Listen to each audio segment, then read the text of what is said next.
ഈ വർഷത്തിനൊരു പ്രത്യേകത കൂടിയുണ്ട്. അത് മലയാളത്തിലെ ഒരു നോവൽ മലയാളത്തിൽ പരിഭാഷപ്പെടുത്തിയതിൻ്റെ 100-ാം വർഷമാണ്. അത് പാവങ്ങൾ എന്നാണ് ആ നോവലിൻ്റെ പേര്. അച്ഛൻ പാവങ്ങളിലേക്ക് എത്തുമെന്ന് പറഞ്ഞില്ലേ? നിങ്ങൾ വിചാരിച്ച് ഏതോ പാവപ്പെട്ട ആളിൻ്റെ അടുത്തെത്തുമെന്നാണോ? അല്ലേ? അത് ഒരു ഫ്രഞ്ച് നോവലാണ്. ലേ മിസറാബിൾ എന്നാണ് അതിൻ്റെ പേര്. എന്താണ്? ലേ മിസറാബിൾ. ലെസ് മിസറബിൾസ് എന്നാണ് എഴുതുന്നത്. ഇംഗ്ലീഷിലും അങ്ങനെ തന്നെയാണ് പറയുന്നത്. പക്ഷെ അത് ലെസ് മിസറബിൾസ് എന്ന് എഴുതിയിട്ട് എങ്ങനെ വായിക്കും? ലേ മിസറാബിള്. കേട്ടോ? ലേ മിസറാബിള് എന്ന് പറയണം. ഫ്രഞ്ചുകാരങ്ങനെ. ഇങ്ങനെയൊക്കെ നമ്മളെ ഭാഷയിലുള്ള ശബ്ദമൊക്കെ അവർക്കുണ്ട്. ഴായുണ്ട് അവർക്ക്. ഈ ലോകത്ത് അപൂർവ ഭാഷകളിലെ ഴായുള്ളൂ. അപ്പം ഴായ്ക്ക് ഷായ്ക്ക് ഇടയ്ക്കിലുള്ള ശബ്ദമാണ് ഫ്രഞ്ചുകാർ. ജാക്വസ് എന്ന് എഴുതിയിട്ട് ഫ്രഞ്ചുകാരൻ ഒരിക്കലും ജാക്വസ് എന്ന് വായിക്കില്ല, ഴാക്ക്. ഴായു അല്ല, ഴാക്ക് എന്നേ വായിക്കൂ. അപ്പം ബോദ്രിലാർഡ് എന്ന് എഴുതിയിട്ട് ബോദ്രിയാർ എന്ന് വായിക്കും. അപ്പം ജീൻ എന്ന് എഴുതിയിട്ട് എങ്ങനെ വായിക്കുക? ജാങ്. ഴാങ്ങും അല്ല, ജാങ്ങും അല്ല. രണ്ടിൻ്റെ ഷാങ്ങും അല്ല, ഴാങ്ങും അല്ല. അപ്പം ജാങ്. അത് ജാങ്. അത് നിങ്ങൾ ഫ്രഞ്ച് പഠിച്ചു കഴിഞ്ഞാൽ നിങ്ങൾക്ക് മനസ്സിലാവും. ഇവിടെ ഫ്രഞ്ച് പഠിക്കാൻ സംവിധാനമുണ്ടോ കോഴിക്കോട്? ഉണ്ടല്ലേ?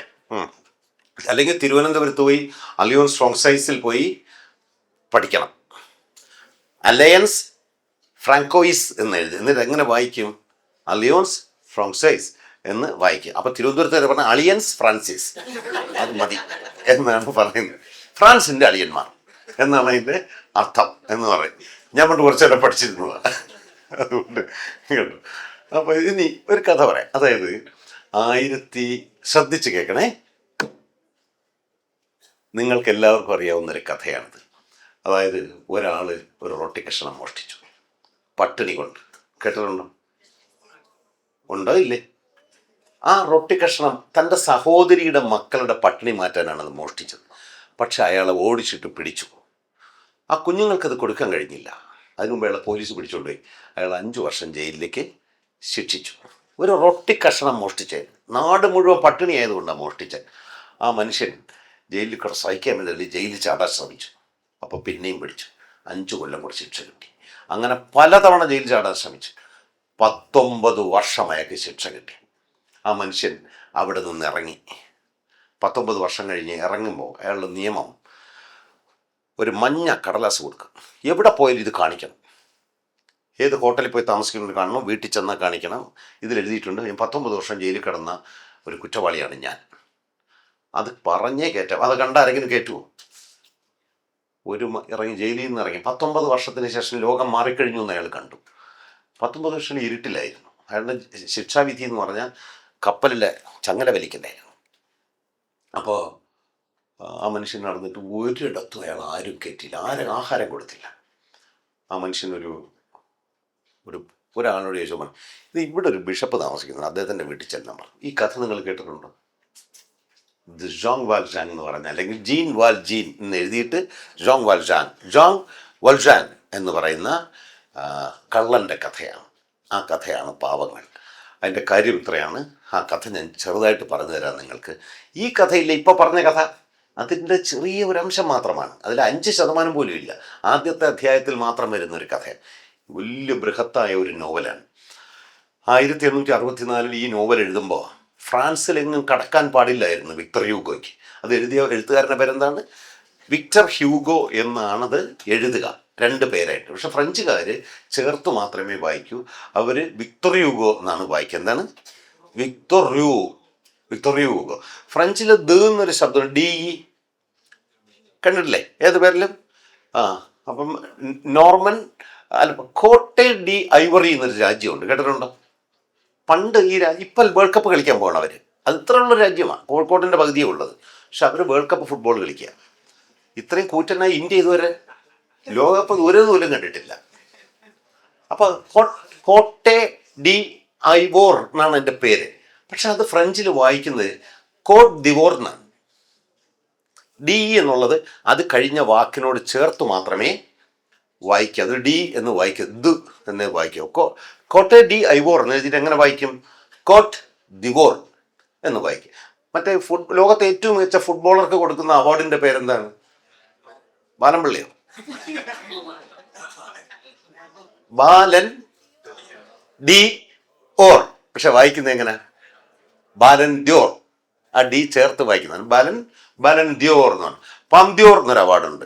കാൻ ഫിലിം ഫെസ്റ്റിവലിൽ കൊടുക്കുന്ന ദ ബെസ്റ്റ് മൂവിക്കുള്ള അവാർഡിന്റെ പേരെന്തോന്ന്? Palme d' Or. അതിനെങ്ങനെ വായിക്കും? പാംദ്യോർ. മനസ്സിലായില്ലേ? ഫ്രഞ്ച് ഇതാണ് മനുഷ്യന് പഠിക്കാൻ പറ്റാത്തത്. ഒന്ന് എഴുതും, വേറൊന്ന് വായിക്കും, ഉച്ചാരണം അതുമല്ല. ശരി, ജോങ് വൽജാങ് എന്ന് പറയുന്ന ഒരു വിറക് വെട്ടുകാരനായിരുന്നു. ഷോങ് വൽജാൻ സഹോദരിയും 8 മക്കളുമുണ്ട്. അവിവാഹിതനായിരുന്നു. രാജ്യത്ത് മുഴുവൻ പട്ടിണിയാണ്. ആ പട്ടിണി കൊണ്ട് സഹിക്കാൻ വയ്യാതായപ്പോൾ അദ്ദേഹം റൊട്ടി കഷ്ണം മോഷ്ടിച്ചു ജയിലിലായി. ജയിലിൽ കഴിഞ്ഞ് 19 കൊല്ലത്തിന് ശേഷം മോചനം കിട്ടി വന്നു. മോചനം കിട്ടി ദീഞ്ഞ് എന്ന് പറഞ്ഞ നഗരത്തിലാണ് അദ്ദേഹം എത്തിച്ചേർന്നത്.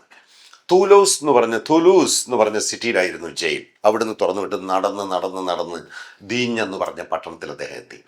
ആ പട്ടണത്തിൽ മുസ്യു മിറിയേൽ എന്ന് പറഞ്ഞൊരു ബിഷപ്പ് ഉണ്ടായിരുന്നു. ഈ ബിഷപ്പ് മഹാദരിദ്രനായൊരു ബിഷപ്പായിരുന്നു. കിട്ടുന്ന വരുമാനം മുഴുവൻ പാവങ്ങൾക്ക് കൊടുത്ത് വീട്ടിൽ പരമദാരിദ്ര്യത്തിലാണ് ബിഷപ്പും അദ്ദേഹത്തിൻ്റെ സഹോദരിയും പിന്നെ വീട്ടിലെ കാര്യങ്ങളൊക്കെ നടത്തുന്ന ഒരു സ്ത്രീയും കഴിഞ്ഞു വരുന്നത്. ഈ സ്ത്രീ ഇടയ്ക്കിടയ്ക്ക് കണ്ണൂരിട്ട് കാണെങ്കിൽ ബിഷപ്പിന് ഇയാൾ എന്തൊരു ദുഷ്ടന് എന്ന് പറയും. കാരണം പൈസ മുഴുവൻ നാട്ടുകാർക്ക് കൊടുത്ത് വീട്ടിൽ പട്ടിണി കിടക്കുക.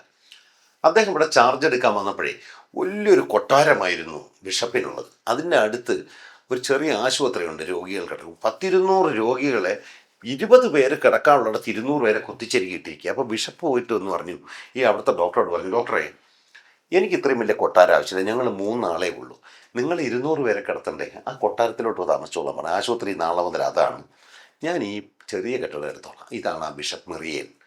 അദ്ദേഹത്തിൻ്റെ സ്വഭാവം ഇനി പറഞ്ഞു തരണ്ടല്ലോ. ആരോ പറഞ്ഞ് ഈ ബിഷപ്പിൻ്റെ വീട്ടിൽ പോയി മുട്ടാൻ പറഞ്ഞു. ഷോങ് വൽജാങ് മുട്ടി. അപ്പോൾ ബിഷപ്പ് അയാളെ വിളിച്ചു. അപ്പോൾ ഇയാളുടെ രൂപം കണ്ടപ്പോൾ തന്നെ പേടിച്ചു പോയി, സഹോദരിയും മറ്റേ സ്ത്രീയും. ഇയാളൊരു കള്ളനാന്ന് അവർക്ക് തോന്നി. അദ്ദേഹത്തിൻ്റെ കൂടെ ഇരുത്തി വിശിഷ്ട അതിഥികൾ വരുമ്പോൾ മാത്രം ഇദ്ദേഹത്തിന് ആകെയുള്ള സ്വത്ത് 3 വെള്ളി കാലാണ്. 3 വെള്ളി പാത്രമുണ്ട്, അതെടുത്തു. വെള്ളി പാത്രത്തിൽ ഭക്ഷണം വിളമ്പി. ഉണക്ക റൊട്ടിയും കണ്ടേ ഉണ്ടായിരുന്നുള്ളൂ. പിന്നെ വിശിഷ്ട അതിഥികൾ വരുമ്പോൾ വെള്ളിയിലുള്ള മെഴുതിരിക്കാലുകളുണ്ട്, അതും എടുത്തു വെച്ചു. ഭക്ഷണമെല്ലാം കൊടുത്തു. നല്ല പതുപതുത്ത കിടക്കയിൽ അദ്ദേഹത്തിന് ഉറങ്ങാനും അവസരം കൊടുത്തു ഷോങ് വൽജാങ്. പക്ഷെ രാത്രിയായപ്പം അയാളിലെ ഉള്ളിലെ കള്ളൻ മോഷ്ടിക്കാനുള്ള വാസന ഉണർന്നു. രാത്രി അയാൾ രഹസ്യമായിട്ട് ഇറങ്ങി ഈ വെള്ളിപ്പാത്രങ്ങൾ എടുത്തുകൊണ്ട് സ്ഥലം വിട്ടു. പിറ്റേന്ന് അയാളെ പോലീസ് പിടിച്ച് തിരിച്ചു കൊണ്ടുവന്നു ബിഷപ്പിൻ്റെ വീട്ടിൽ കൊണ്ടുവന്ന്. ഇന്നലെ ഇവിടുന്ന് മോഷ്ടിച്ച ഇയാളല്ലേ എന്ന് ചോദിച്ചു. ബിഷപ്പ് പറഞ്ഞു, മോഷ്ടിച്ചോ? ആര് മോഷ്ടിച്ചു? ഞാൻ കൊടുത്തതാണ് ഇയാൾക്ക്, ഇതെല്ലാം സമ്മാനിച്ച് എൻ്റെ സമ്മാനമായിരുന്നു. എന്നിട്ട് പറഞ്ഞു, അല്ല ആ വെള്ളിക്കാല് കൂടെ ഞാൻ തന്നല്ലോ, അതെന്താ എടുക്കാത്തത്? ആ മെഴുതിരിക്കാലുകൾ എടുക്കാൻ മറന്നുപോയോ എന്ന് ചോദിച്ചു. അപ്പോൾ പോലീസിന് മനസ്സിലായി ഈ ബിഷപ്പ് കള്ളവേല ഇറക്കുകയാണ്, ഇയാളെ രക്ഷിക്കാൻ പറഞ്ഞാണ്. എന്തായാലും വിട്ടു. പോകുന്നതിന് മുമ്പ് ബിഷപ്പ് ജോങ് വൽജാങ്ങിന് അടുത്തെന്ന് പറഞ്ഞു, നിൻ്റെ ആത്മാവിന് ഞാനിട്ട വിലയാണിത്. നിൻ്റെ ആത്മാവിനെ ഞാൻ ഈ വെള്ളിപ്പാത്രം തന്ന് വിലയ്ക്ക് വാങ്ങിയിരിക്കുകയാണ്. ഇനി മനുഷ്യന് പ്രയോജനപ്പെടുന്ന നന്മകൾക്ക് വേണ്ടി മാത്രമേ നിൻ്റെ ജീവിതം ചെലവിടാവൂ. ഈ നിൻ്റെ ആത്മാവ് ഇപ്പോൾ ആരുടെ കൈവശമാണ്? നീ എനിക്ക് വിലയ്ക്ക് തന്നിരിക്കുകയാണ് എന്ന് പറഞ്ഞു. പിന്നീട് ജീവിതത്തിൽ ഒരിക്കലും ഈ മനുഷ്യനത് തെറ്റിച്ചിട്ടേ ഇല്ല. അദ്ദേഹം നേരെ നടന്ന് പോയപ്പോൾ പിന്നെയും ആ ദുർവാസന അദ്ദേഹത്തിൻ്റെ ഉള്ളിൽ ഉണർന്നു.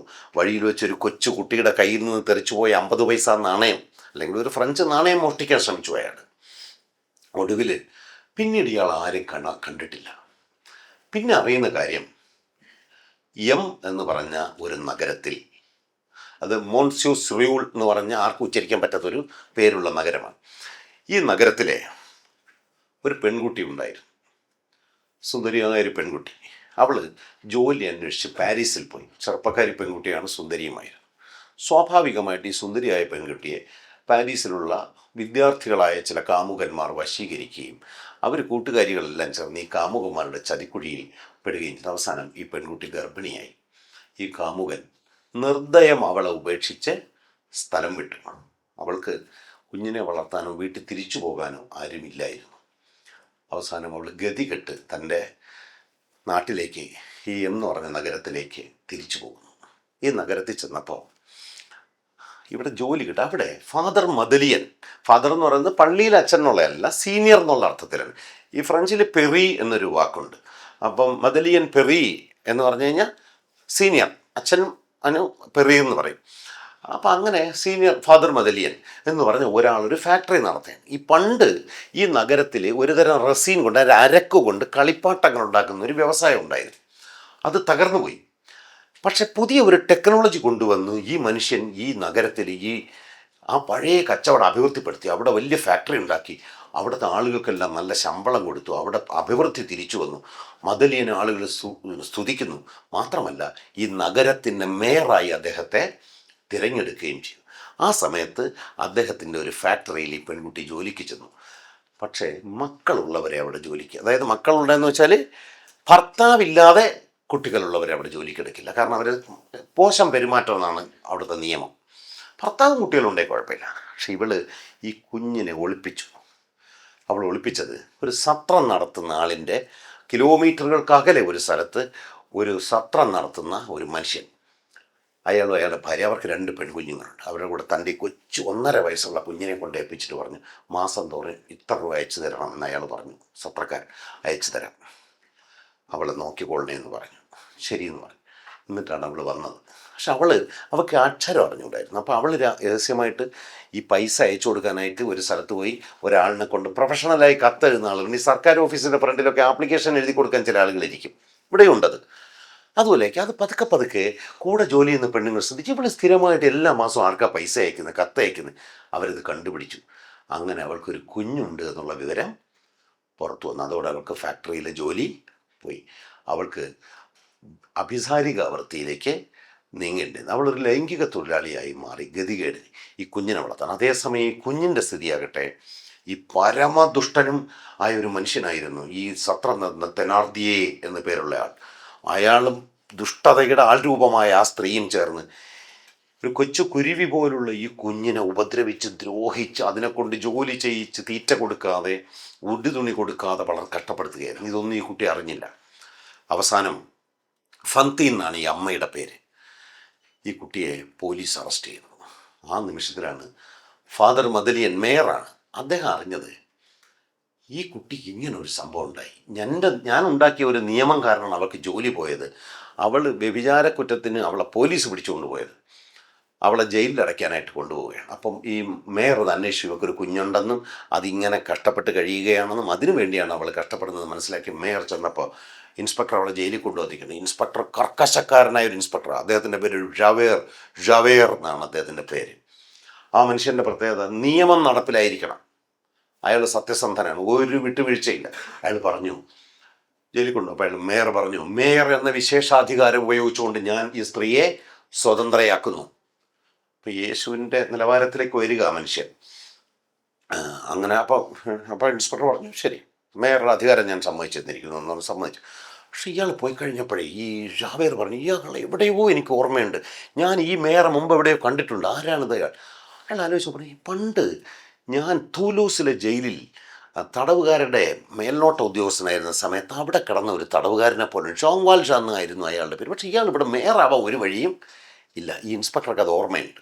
ശരി, ഈ കുട്ടിയെ ഇയാൾ മോചിപ്പിച്ച്, ഫന്തീനെ മോചിപ്പിച്ച് കൊണ്ട്, അവൾ രോഗം പിടിച്ച അവശ നിലയിലാണ്, മാരകമായ അസുഖത്തിലാണ്, അവൾ മരണക്കിടക്കയിലായി. അവസാനം അവൾ പറഞ്ഞു, മേയർ എനിക്ക് എൻ്റെ കുഞ്ഞിനെ രക്ഷിക്കണമെന്ന്. എങ്ങനെയെങ്കിലും അവളെ കാണണം മരിക്കുന്നതിന് മുമ്പ്. പക്ഷേ മരിക്കുന്നതിന് മുമ്പ് അവളെ കാണാൻ കഴിഞ്ഞില്ല. അവൾ മരിച്ചതിന് ശേഷം മേയർ നേരെ അവിടെ പോയി. അപ്പോഴേക്കും ഒരു ചെറിയ പ്രശ്നം ഉണ്ടായി. ഈ മേയർ ജോങ് വാൾജാങ് എന്ന് പറയുന്ന കള്ളനാണ് എന്ന് ഈ പോലീസ് ഇൻസ്പെക്ടർ തിരിച്ചറിഞ്ഞു. അദ്ദേഹം പാരീസിലെ തന്നെ മേലധികാരികളെ അറിയിച്ചു, ഇദ്ദേഹം ജോങ് വാൾജാങ് ആണ് എന്ന് പറഞ്ഞു. അങ്ങനെ ഈ ഇൻസ്പെക്ടർ ഇയാളെ പിടിക്കും എന്നുള്ള സ്ഥിതി വന്നപ്പോൾ പെട്ടെന്നൊരു ദിവസം ഇൻസ്പെക്ടർ വന്ന് പറഞ്ഞു, മേയർ എനിക്ക് മാപ്പ് തരണം, ഞാൻ അങ്ങയോടൊരു വലിയ തെറ്റ് ചെയ്തു. എന്താണ് തെറ്റെന്ന് ചോദിച്ചു. പറഞ്ഞു, നിങ്ങൾ ജോങ് വാൾജാങ് എന്ന് പറഞ്ഞ കള്ളനാണെന്ന് ഞാൻ പാരീസിലെ പോലീസ് മേധാവികളെ അറിയിച്ചു. പക്ഷെ അവർ പറഞ്ഞു യഥാർത്ഥ ജോങ് വാൾജാങ്ങിനെ പിടിച്ചു കഴിഞ്ഞു. അയാൾ ആപ്പിൾ മോഷ്ടിച്ചപ്പോൾ പിടിച്ചു. നാളെ ഇന്നടത്തെ കോടതിയിൽ അയാളെ തടവിന് വിധിക്കുകയാണ്, അയാളെ വിചാരണയ്ക്ക് വിടാൻ. ആകെ ജോങ് വാൾജാങ്ങിനെ പ്രശ്നം, തനിക്ക് വേണ്ടി മറ്റൊരു മനുഷ്യൻ ശിക്ഷിക്കപ്പെടുകയോ? അന്ന് രാത്രി ഇയാൾ ഈ കുഞ്ഞിനെ എടുക്കാൻ പോകേണ്ടതാണ്. ഫന്തീൻ്റെ കുഞ്ഞിനെ കൊണ്ട് കാണിക്കാമെന്ന് പറഞ്ഞ ദിവസമാണ് ഈ വിചാരണ. അത് മാറ്റിവെച്ചിട്ട് ഇയാൾ ആ നഗരത്തിൽ പോയി ആ കോടതി ഹാജരായി നോക്കിയപ്പോൾ ഇയാളുടെ അതേ മോച്ചായുള്ള ഒരുത്തനെ അവിടെ പിടിച്ചു വെച്ചിരിക്കുക. അയാൾക്കാണ് ഒരു ബോധമില്ല. അയാൾ പറഞ്ഞു, എനിക്കറിഞ്ഞൂടെ ഏത് ജാങ്വാൾ ഞാൻ കേട്ടിട്ട് പോലും ഇല്ല എന്നൊക്കെ പറഞ്ഞു. അവസാനം മേയർ മദലിയൻ കോടതിയിൽ എഴുന്നേറ്റെന്ന് പറഞ്ഞു, ബഹുമാനപ്പെട്ട ന്യായാധിപ, അങ്ങ് ഈ പാവത്തിനെ മോചിപ്പിക്കണം, ഞാനാണ് ജോങ് വാൽജാങ്, ഞാൻ മേയർ മദലിയൻ എന്ന പേര്. അപ്പോൾ കോടതിക്ക് പ്രശ്നമായി പോയി. മേയർ അങ്ങ് ഇത്രയും വലിയൊരാളല്ല, എല്ലാവരും പ്രശസ്തനാണ്, ജീവകാരുണ്യത്തിൻ്റെ പേര്. നിങ്ങൾക്ക് നടപടികൾ എടുക്കണമെങ്കിൽ നാളെ ഞാൻ എൻ്റെ ഓഫീസിലുണ്ടാവും എന്ന് പറഞ്ഞ അയാൾ അവിടുന്ന് കോടതിയിൽ നിന്ന് തിരിച്ചുപോയി. ആ പിറ്റേ ദിവസം പോലീസ് എത്തി മേയർ മദലിയനെ അറസ്റ്റ് ചെയ്തു. മേയർ മദലിയൻ ഫന്തീൻ്റെ കുഞ്ഞിനെ വീണ്ടെടുക്കാൻ കഴിഞ്ഞതേ ഇല്ല. അറസ്റ്റ് ചെയ്ത് ജയിലിലേക്ക് കൊണ്ടുപോകുന്ന വഴിയിൽ വെച്ച് ആ മേയർ മദലി എന്ന് പറഞ്ഞ ജോങ് വാൽജീൻ തൻ്റെ തനിക്കുണം പുറത്തെടുത്തു, ജയിൽ ചാടി. എങ്ങനെയാണ് അപ്രത്യക്ഷനായെന്ന് പോലീസിന് കണ്ടെത്താൻ കഴിയില്ല. പിന്നെ നമ്മൾ കാണുന്നത് വലിയൊരു ഭാണ്ഡക്കെട്ട്, ഒരു മുട്ടൻ വടിയുമായി പ്രാകൃതനായ കരുത്തനായ ഒരു വൃദ്ധൻ വളരെ ദൂരെ കിലോമീറ്ററുകൾക്കകലെ ഒരു സത്രത്തിലേക്കുള്ള വഴിയിലൂടെ നടന്നു പോകുന്നതാണ്. ഒരു സന്ധ്യസമയത്ത് അയാൾ സത്രത്തിലേക്ക് പോകുന്ന വഴിയിൽ വെച്ച് 7 വയസ്സുള്ള ഒരു കുഞ്ഞ് അവളോളം പൊക്കമുള്ള ഒരു തൊട്ടിയിലെ വെള്ളമെടുക്കാൻ രാത്രി സമയത്ത് കഷ്ടപ്പെടുന്നത് കണ്ടു. പേടിച്ചു വിറയ്ക്കുകയാണ് ഇരുട്ടുകൊണ്ട്. ഒറ്റ കൈ കൊണ്ട് ആ വെള്ളം അയാൾ തൂക്കിയെടുത്തു. നീ ആരാണെന്ന് ചോദിച്ചു. ഞാനിവിടെ ഒരു സത്രത്തിലാണ് താമസിക്കുന്നതെന്ന് കൊണ്ട് ഞാൻ അന്വേഷിച്ച് വരുന്ന കുഞ്ഞിതാണെന്ന് അയാൾക്ക് അറിഞ്ഞുകൂടാ. അവിടെ ചെന്നപ്പോൾ അയാൾക്ക് മനസ്സിലായി തെനാർദിയെ എന്ന് പറഞ്ഞ പരമദുഷ്ടനാണെന്നും ഈ കുട്ടിയെ എനിക്ക് തരാൻ പറഞ്ഞു. അപ്പോൾ തെനാർദിയെ വിലപേശി അയാൾക്ക് മനസ്സിലായി അയാൾക്ക് കുട്ടിയെ വേണം. അപ്പം 100 രൂപ എന്ന് പറഞ്ഞ് 200 300 ഇങ്ങനെ ഈ കുഞ്ഞുമായിട്ട് ഈ മനുഷ്യൻ അവിടുന്ന് രക്ഷപ്പെട്ടു. എങ്ങോട്ട് പോയി എന്ന് ആർക്കും അറിഞ്ഞുകൂടാ. പിന്നീട് നാം കാണുന്നത് മദലിയൻ പാരീസിലെത്തുന്നു ഈ കുഞ്ഞുമായിട്ട്. മദലിയനെ എന്നല്ല, ഇനി നമുക്ക് അദ്ദേഹത്തെ എന്തോന്ന് വിളിച്ചാൽ മതി, ജോങ് വാൽജാങ്. അതീവ രഹസ്യമായിട്ട് അദ്ദേഹം ഈ കുഞ്ഞിനെ ഒളിച്ച് താമസിക്കുകയാണ്. ഈ കുഞ്ഞിനെ വളർത്തലായി അദ്ദേഹത്തിൻ്റെ ആരുമല്ല ആ കുഞ്ഞ്. പക്ഷേ മനുഷ്യത്വത്തിൻ്റെ എല്ലാ കഷ്ടപ്പാടുകളുടെയും മാനവരാശിയുടെ പ്രതീക്ഷയും ഈ പെൺകുഞ്ഞാണ് എന്ന് പറഞ്ഞ് ഇങ്ങനെ വളർത്തുകയാണ്. ജീവിതത്തിൽ ഒരിക്കലും കുഞ്ഞിനെ മനുഷ്യൻ വളർത്തിയിട്ടില്ല. ഒളിച്ച് താമസിച്ചു. ആ സമയത്ത് പഴയ ഇൻസ്പെക്ടർ ജാവേറില്ലേ, പാരീസിലേക്ക് സ്ഥലം മാറി വന്നു. അങ്ങനെ ഇരിക്കെ എല്ലാ ദിവസവും ഒരു ദിവസം പള്ളിയിൽ യാചകരെ കൊണ്ടൊരു പള്ളിയിൽ അതിൻ്റെ മുറ്റത്തൊക്കെ യാചകരിങ്ങനെ ഇരിക്കും.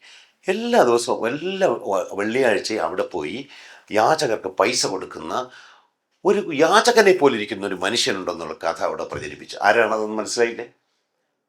ജോങ് വാൽജാങ്. അപ്പോൾ ഇൻസ്പെക്ടർ ജാവേറിന് സംശയം, അയാൾ ഒരു യാചകൻ്റെ വേഷം കെട്ടി അവിടെ ചെന്ന് കിടന്നു.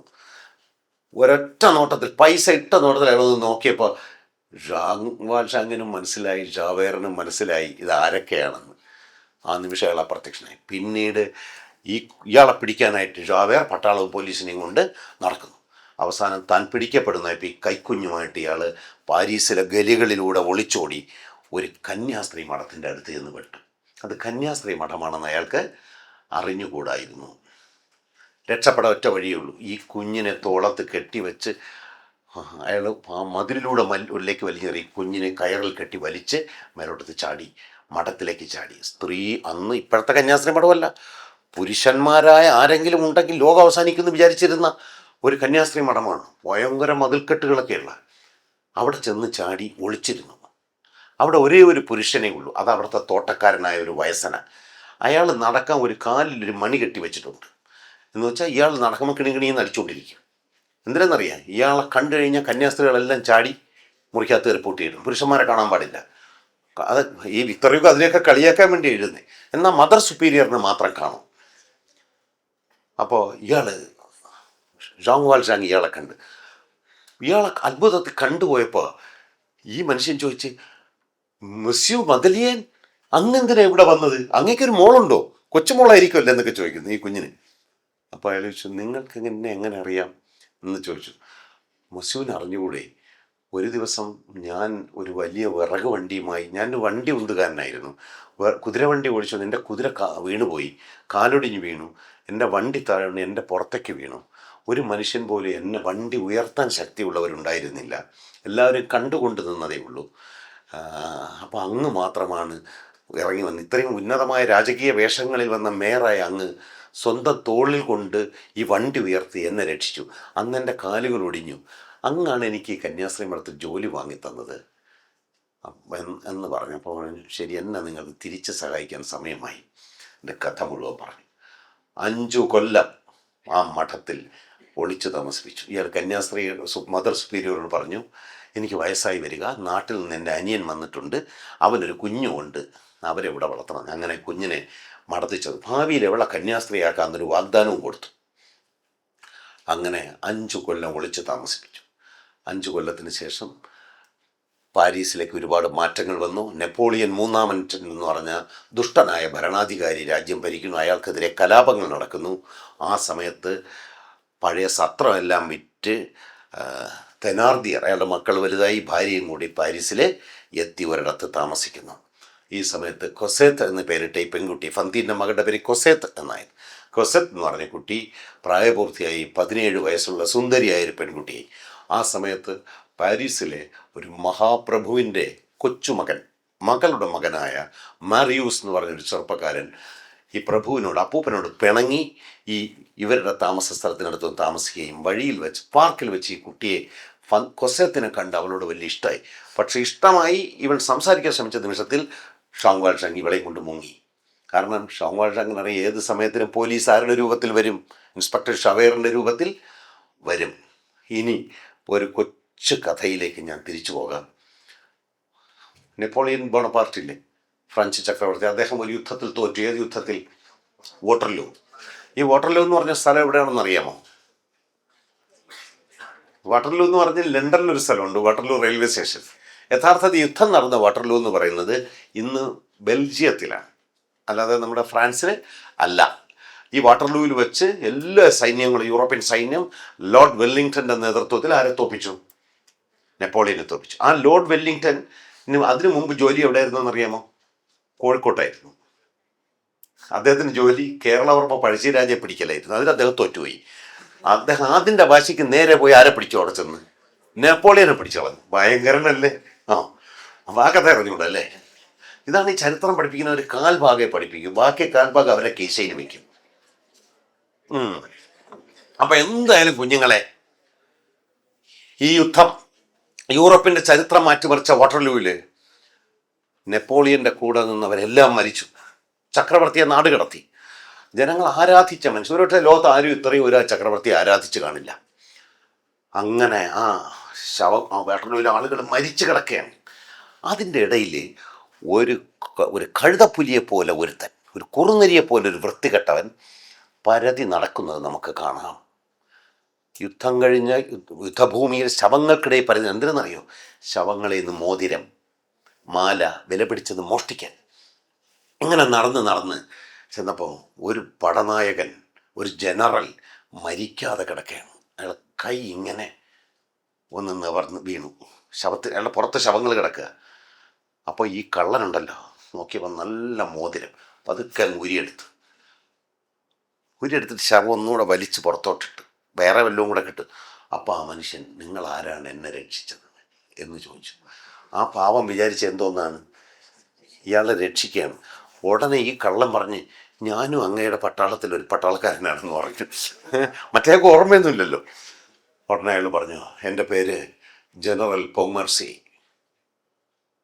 അപ്പോൾ എല്ലാവരും കേട്ടിട്ടുള്ള അതിപ്രശസ്തമായൊരു പേരാണ്. നെപ്പോളിയൻ്റെ ഏറ്റവും വിശ്വസ്തനായ ജനറലാണ് പോങ്മർസി എന്ന് പറഞ്ഞു. എനിക്ക് ഒരു കടലാസും പേനയും തരും, ഇവിടെ എൻ്റെ കയ്യിൽ കാണുന്നു. ഞാൻ എഴുതി, എൻ്റെ മകൻ മറിയൂസിനെ ഈ വരുന്ന മനുഷ്യൻ്റെ ജീവൻ രക്ഷിച്ചു, എന്ത് സഹായവും ഇയാൾക്ക് ചെയ്തു കൊടുക്കണം എന്ന് എഴുതി കൊടുത്തു. എന്നിട്ടൊരു വാച്ച് എടുത്ത് കൊടുത്തു. എൻ്റെ ഇതൊക്കെ തരാനുള്ളൂ, എൻ്റെ മകൻ മറിയൂസിൻ്റെ കയ്യിൽ ഈ കടലാസ് കൊണ്ട് കൊടുത്താൽ നിങ്ങൾക്ക് എല്ലാ സഹായവും അവൻ ചെയ്യുന്നു. എന്നിട്ട് അങ്ങ് മരിച്ചുപോയി. അപ്പോൾ ഈ കള്ളൻ മറ്റേ വാച്ചും മോതിരമൊക്കെ സ്വന്തമാക്കി. പക്ഷേ ഈ മറിയൂസ് എന്ന് പറഞ്ഞാൽ അവരെവിടെ കണ്ടുപിടിക്കും? പക്ഷേ കടലാസ് കളയണ്ട എന്ന് പറഞ്ഞാൽ അത് സൂക്ഷിച്ചു. ആ മനുഷ്യൻ്റെ പേര് തെനാർദിയെ എന്നായിരുന്നു. ആ കള്ളനാണ് സത്രം നടത്തി വർഷങ്ങൾക്ക് ശേഷം പാരീസിലെത്തി വീണ്ടും ദുഷ്ടബുദ്ധികൾ ആരെ മോഷ്ടിക്കാമെന്ന് പറഞ്ഞ് ഇങ്ങനെ പതുങ്ങി താമസിക്കുന്ന ഒരു വൃത്തികെട്ട സ്ഥലത്താണ് താമസിക്കുന്നത്. ഈ ജനറൽ പോങ്മർസി കല്യാണം കഴിച്ചത് ഗിൽനോർമൻ എന്ന് പറഞ്ഞൊരു വലിയ പ്രഭുവിൻ്റെ മകളെ. പക്ഷേ ഈ പ്രഭു നെപ്പോളിയനെതിരായിരുന്നു. അതുകൊണ്ട് മകളുടെ ഭർത്താവ് നെപ്പോളിയൻ്റെ ജനറലായിരിക്കുന്നതിന് ഇഷ്ടപ്പെട്ടില്ല. അതുകൊണ്ട് മകളുടെ ഭർത്താവിനെ വീട്ടിൽ കയറ്റൂലായിരുന്നു. അപ്പോൾ അയാൾ മരിച്ചു. അപ്പോൾ ഈ മകളുടെ മകനാണെങ്കിലും അവനെ ചീത്ത പറയുക ഇടയ്ക്കിടയ്ക്ക്. അങ്ങനെ സഹി കെട്ടിട്ട് ഈ പയ്യൻ അപ്പൂപ്പനെ ഉപേക്ഷിച്ചിട്ട് കയ്യിൽ 5 രൂപയും ഇല്ലാതെ അയാളൊരു ലോയറാണ്. വന്ന് ഈ തെനാർദിയർ താമസിക്കുന്ന തല്ലിപ്പൊളി മുറിയിൽ വലിയൊരു പ്രഭു കുടുംബത്തിൽ നിന്ന് അവിടെ താമസിച്ചു. അവിടെ വച്ച് അവസാനം അയാൾ കണ്ടെത്തുന്നു തനിക്ക് ഇഷ്ടപ്പെടുന്ന കൊസത്ത് എന്ന് പറഞ്ഞ പെൺകുട്ടിയെയും അവളുടെ അച്ഛനെന്ന് അയാൾ കരുതുന്ന ജോങ് വാൽജാങ്ങിനെയും കൊള്ളയടിക്കാൻ ഈ തെനാർദിയർ ഒരു പരിപാടി തയ്യാറാക്കുന്നു. അത് ഇയാൾ കണ്ടുകൊണ്ടിരിക്കുക രഹസ്യമായിട്ട്. പക്ഷേ അന്നാണ് അയാൾ തിരിച്ചറിഞ്ഞത് തൻ്റെ അച്ഛനെ മരണത്തിൽ നിന്ന് രക്ഷിച്ചത് ആ തെനാർദിയറാണ്. എന്ത് ചെയ്യും? തനിക്ക് പ്രിയപ്പെട്ട കൊസത്തിൻ്റെ അച്ഛൻ്റെ കൂടെ നിൽക്കണോ, തൻ്റെ പിതാവിനെ രക്ഷിച്ച ഇയാളുടെ കൂടെ നിൽക്കണം? ഇങ്ങനെ വല്ലാത്തൊരു സംഘർഷത്തിലകപ്പെടുന്നു. പക്ഷെ തെനാർദിയർക്കൊന്നും വിചാരിച്ചാൽ കൊല്ലാൻ പറ്റുന്ന ഒരാളായിരുന്നില്ല ജോങ് വാൽജാങ്. അയാൾ ഇതെല്ലാം തട്ടിത്തെറിപ്പിച്ച് രക്ഷപ്പെടുന്നു. ഇൻസ്പെക്ടർ ഷവേർ അയാളെ പിന്തുടർന്നുകൊണ്ടേയിരിക്കുന്നു. മറിയൂസിന് ഈ പെൺകുട്ടിയോടുള്ള ഇഷ്ടം ഇങ്ങനെ വർദ്ധിച്ചു വരുന്നു. അവൾക്കും അയാളോട് വലിയ ഇഷ്ടം. ആ സമയത്ത് നെപ്പോളിയൻ മൂന്നാമനെതിരെ പാരീസിൽ വലിയൊരു വിപ്ലവം പൊട്ടിപ്പുറപ്പെടുന്നു. പാരീസിലെ ചെറുപ്പക്കാരും സാധാരണ ജനങ്ങളും ബാരിക്കേഡുകൾ ഉയർത്തി ചക്രവർത്തിയോടും പട്ടാളത്തോടും യുദ്ധം ചെയ്യുന്നു. പക്ഷേ ചക്രവർത്തിയുടെ പട്ടാളത്തിന് മുന്നിൽ അവർക്ക് പിടിച്ചു നിൽക്കാൻ കഴിഞ്ഞില്ല. എല്ലാ ബാരിക്കേഡുകളും തകർന്നു. മറിയൂസിന് പരിക്കേൽക്കുന്നു. ആ സമയത്ത് വിപ്ലവകാരികളുടെ ഇടയിൽ കള്ളവേഷത്തിൽ ഇൻസ്പെക്ടർ ഷവേർ നുഴഞ്ഞു കയറി അവരുടെ തന്ത്രങ്ങൾ അറിയാൻ അവരെ വിപ്ലവകാരികൾ പിടിച്ചു. ഈ കൂട്ടത്തിൽ ഈ ജോങ് വാൽജാങ്ങിനെയും അവർ പിടികൂടി. ജോങ് വാൽജാങ് പോയത് പരിക്കേറ്റ മറിയൂസിനെ രക്ഷിക്കാനാണ്. പക്ഷെ അവർ വിചാരിച്ച ഇയാൾ ഒറ്റുകാരനാണ്, വിപ്ലവകാരികൾ. അയാൾ പറഞ്ഞു, നിങ്ങൾക്കൊരു ജോലി തരാം. ഈ ഷവേർ ഒരു പോലീസുകാരനാണ്, ഇയാളെ കൊണ്ടുപോയി വെടിവെച്ച് കൊല്ലുക. വെടിവെച്ചുള്ള തോക്കും കൊടുത്തു കൊണ്ടു. അങ്ങനെ നടന്നവർ സൈൻ നദിയുടെ തീരത്തെത്തി. പാരീസിലെ നദിയാണ്. സൈനിൻ്റെ തീരത്തെത്തിയിട്ട് അയാൾ ജോങ് വാൽജാങ്ങിനെ ഇങ്ങനെ കൊണ്ട് വെടിവെച്ച് കൊല്ലാൻ നിർത്തിയിട്ട് ജോങ് വാൽജാങ് തോക്ക് വെച്ചിട്ട് പറഞ്ഞു, ഷവേർ അങ്ങ് പൊയ്ക്കോളൂ, ഞാൻ നിങ്ങളെ കൊല്ലാനൊന്നും പോണില്ല. അപ്പോൾ ഷവേർ ചോദിച്ചു, ജീവിതം മുഴുവൻ ഞാൻ നിങ്ങളെ പിന്തുടരുകയായിരുന്നു.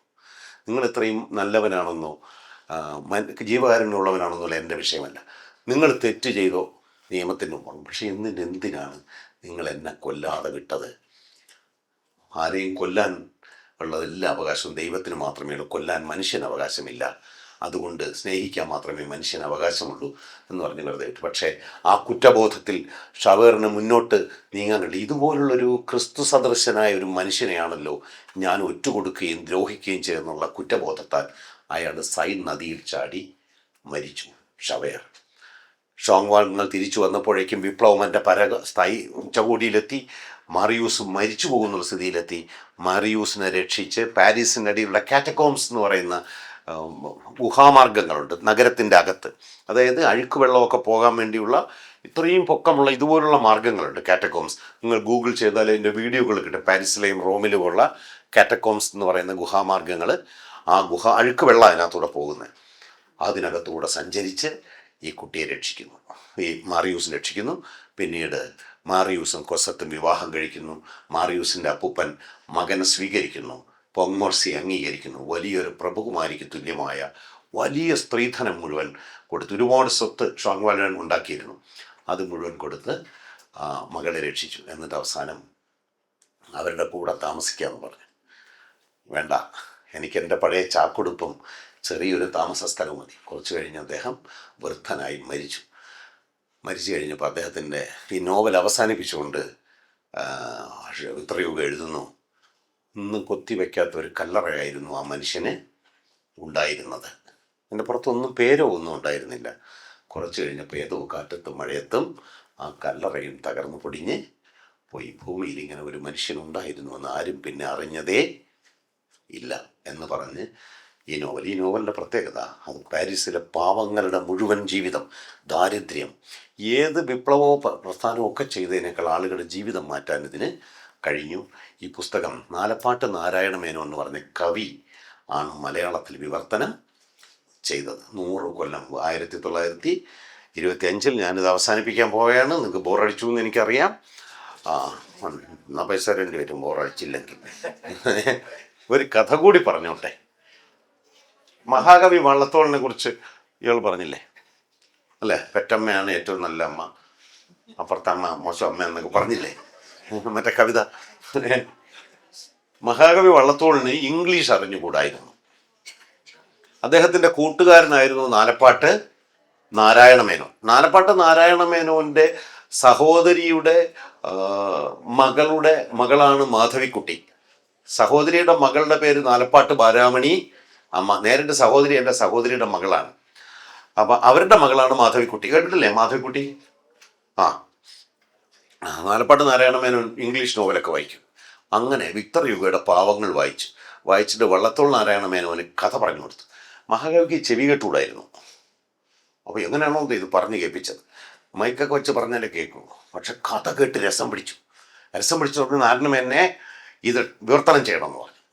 അപ്പോൾ ആവേശം കയറി വിവർത്തനം ചെയ്ത് ഇത് അച്ചടിച്ച് പ്രസിദ്ധീകരിക്കണ്ടേ? കൂറ്റൻ നോവൽ, 1000 പേജുണ്ട്. ഇംഗ്ലീഷിൽ തന്നെ ഇംഗ്ലീഷ് ട്രാൻസ്ലേഷൻ ഉണ്ട് 2000 പേജ്. അപ്പോൾ ഇത് വിവർത്തനം ചെയ്തിട്ട് അന്നത്തെ ഏറ്റവും വലിയ കേരളത്തിലെ പ്രസാധന സ്ഥാപനം തൃശ്ശൂരിലെ മംഗളോദയം, അന്നത്തെ DC ബുക്സ്. അപ്പോൾ മംഗളോദയത്തിൽ കൊണ്ടുവന്നപ്പോൾ അവർ പറഞ്ഞു, ഇത്രയും വലിയ പുസ്തകമൊന്നും അച്ചടിക്കാനുള്ള പൈസ ഞങ്ങളിലില്ല, ഇത് അച്ചടിച്ച് ആരും വാങ്ങാൻ പോലില്ല, നിങ്ങൾ പൈസ ഇറക്കാൻ വന്നു. ഈ നാലപ്പാട്ട് നാരായണ മേനോൻ, വള്ളത്തോൾ നാരായണ മേനോനൊക്കെ പേരൊക്കെ കേട്ട് ട്രെയിൻ പോലിരിക്കും. പക്ഷെ 5 പൈസയും കയ്യിലുള്ള ആളുകളല്ല, ദരിദ്രവാസികളായിരുന്നു. അപ്പോൾ പൈസയൊന്നുമില്ല. അപ്പോൾ വള്ളത്തോൾ പറഞ്ഞു, എൻ്റെ എല്ലാ പുസ്തകങ്ങളും ഞാൻ മംഗളോദയത്തിന് ജാമ്യമായി തരുന്നു, ഈ പുസ്തകം അച്ചടിച്ചു തരാം. അതായത് ഈ പുസ്തകത്തിന് അച്ചടിച്ച കടം വീട്ടിയില്ലെങ്കിൽ വള്ളത്തോളിൻ്റെ മുഴുവൻ കൃതികളുടെയും റൈറ്റ് ആർക്കായി മാർക്കും, അവകാശം മംഗളോദയത്തിന് കൊടുക്കുക. അദ്ദേഹം സ്വന്തം പുസ്തകത്തിനല്ല, കൂട്ടുകാരൻ വിവർത്തനം ചെയ്തൊരു ഫ്രഞ്ച് നോവലിന് വേണ്ടിയാണ്. അദ്ദേഹം പറഞ്ഞു, ഇത്തരം പുസ്തകങ്ങളും കഥകളും മലയാളത്തിൽ വന്നാലേ മലയാളി നന്നാവും, നമ്മുടെ സാഹിത്യം നന്നാവും. അദ്ദേഹം ജാമ്യം കെട്ടി ആ പുസ്തകം അച്ചടിച്ചു. അതിൻ്റെ 1ാമത്തെ ഭാഗം 1925 1ാമത്തെ ഭാഗം 876 പേജുണ്ടായിരുന്നു. 10 രൂപയാണ് വില. ആ 10 രൂപയ്ക്ക് ഇത് വിൽക്കാൻ ഇറങ്ങിയടുത്ത് വള്ളത്തോളൊരു ചുമട്ടുകാരനെയും പിടിച്ച് പുസ്തകവും ചുമട്ടുകാരൻ ചുമന്നുകൊണ്ട് പോകും. വള്ളത്തോള് കൂടെ പോകും. ചിലപ്പോൾ നാലപ്പാടിനും പോകും. എല്ലായിടത്തും ചെല്ലും. വലിയ പണക്കാരുടെയും പ്രമാണിമാരുടെയൊക്കെ വീട്ടിൽ ചെന്ന് വള്ളത്തോളിനായിട്ട് നോ എന്ന് പറയാൻ വയ്യ ആളുകൾക്ക്. പുസ്തകം ഇങ്ങനെ കൊടുക്കും. 2 പുസ്തകം അടിച്ചേൽപ്പിച്ച് കളയും. ചിലപ്പോൾ 10 പുസ്തകം വരെ വിറ്റ സ്ഥലമാണ് ഒരു വീട്ടിൽ. 100 രൂപ ഇങ്ങോട്ട് തരാൻ പറയും മഹാകവി. അങ്ങനെ ഈ പൈസ മുതലാക്കി 2ഉം 3ഉം വോള്യങ്ങൾ കൂടി അച്ചടിച്ചു. 1928 പാവങ്ങൾ പൂർത്തി. ആ പാവങ്ങൾ എന്ന് പറഞ്ഞ നോവലിൽ നിന്നാണ് സാധാരണ മനുഷ്യനെ കഥാപാത്രങ്ങളാക്കുന്ന നോവലുകൾ, മലയാളത്തിൽ ചെറുകഥകളും ഉണ്ടായത്. പാവങ്ങൾ എന്ന് പറഞ്ഞ പുസ്തകത്തിൽ നിന്ന് പുറത്ത് ചാടിയവരാണ് തകഴിയും കേശവദേവും ബഷീറും ഉൾപ്പെടെയുള്ള കേരളത്തിലെ എല്ലാ എഴുത്തുകാരും. മാത്രമല്ല, ഒരു കഥയും കൂടെ പറഞ്ഞുതരാം. കോട്ടക്കൽ ആര്യവൈദ്യശാലയിൽ ഇത് വിൽക്കാൻ പോയി. വൈദ്യശാലയിലെ PS വാര്യർ വള്ളത്തോളിനെ കണ്ടു കഴിഞ്ഞാൽ പൈസ കൊടുക്കും. അപ്പോൾ ആദ്യം ഒരു പുസ്തകം കൊടുത്ത്, വൈദ്യരത്നം PS വാര്യർക്ക് എന്ന് എഴുതി കൊടുത്ത്. അത് കഴിഞ്ഞ് പിന്നെ ഒരു പുസ്തകം എടുത്തിട്ട് വൈദ്യൻ PS വേറെ എന്തോ ഒരു മാനേജിങ് ട്രസ്റ്റി PS വാര്യർക്ക് എന്ന് പറഞ്ഞ് അങ്ങനെ 3 പുസ്തകം കൊടുത്ത്. അപ്പോൾ വൈദ്യരത്നം പറഞ്ഞ് ഒരെണ്ണം കൂടെ വേണമെന്ന് പറഞ്ഞു. അപ്പോൾ വള്ളത്തോളി ചതന്തിന് കഴകക്കാരൻ വാര്യർക്കാന്ന് പറഞ്ഞു. ഇതെല്ലാം ഒരാൾ കഴകം എന്ന് പറഞ്ഞാൽ അറിയാം, അമ്പലത്തിലെ മാല കെട്ടുന്ന പണിയാണ് വാര്യന്മാരെ കുലത്തൊഴിൽ. അതുകൊണ്ട് കഴകക്കാരൻ വാര്യർക്ക് ഒരെണ്ണം ഇരിക്കട്ടെ എന്ന് പറഞ്ഞു. അദ്ദേഹത്തിൻ്റെ ഡയറി കുറിപ്പിൽ പൈസ കൊടുത്ത കഥയൊക്കെ എഴുതിയിട്ടുണ്ട്. ഈ കഴകക്കാരൻ വാര്യരുടെ കഥയില്ല അതിനകത്ത്. അങ്ങനെ ഒരു കവി തൻ്റെ പുസ്തകം പണയം വെച്ച് മറ്റൊരു കവി ട്രാൻസ്ലേറ്റ് ചെയ്ത ഈ നോവലിൽ നിന്നാണ് ആധുനിക മലയാള നോവൽ ഉണ്ടായത്, നമ്മുടെ ആധുനിക സാഹിത്യം ഉണ്ടായത്, മലയാളത്തിലൊരു ഗദ്യം ഉണ്ടായിത്തീർന്നത്. അതിനുള്ള ഒരു പുസ്തകത്തിൻ്റെ 100ാം വാർഷികം കൂടെ നടക്കുന്ന സന്ദർഭമാണ്.